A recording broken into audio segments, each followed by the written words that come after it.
We're going to talk a little bit about animating in SVG.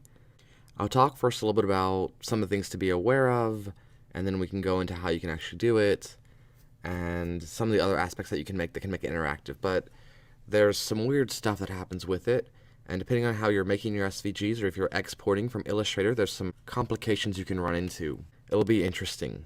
The majority of what we're going to use is with an actual animate element tag.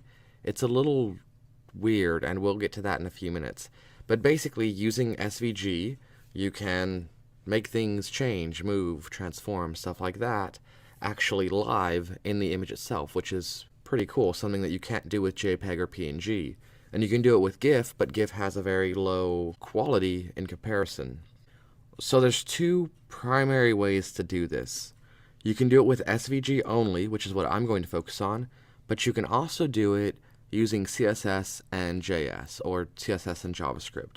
Keep in mind that SVG is a web-based language, so it interacts well with like HTML and CSS and JavaScript, and there's things that you can do with CSS and JavaScript to create animation, but that requires working with these other languages too, which is sort of outside of our scope so far.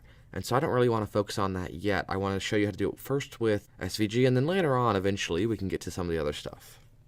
So basically, to animate, we actually have an animate element or tag that we put inside of other tags, and it has its own attributes. And so it's a little weird, but we'll take a look at it, and you'll get the hang of it as we use it. It's just a little different than what we're used to. First, let me show you a little bit of what I'm talking about.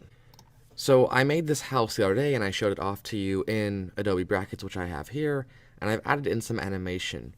You can see the sun is rising, and you can see the color of the sky is changing. Now, using some of these same things, you can actually build some interactivity into that we'll talk more about later as well. So like I can actually click on this, and it will restart, and even just hovering the mouse over it causes it to fade out. So stuff like that you can do as well.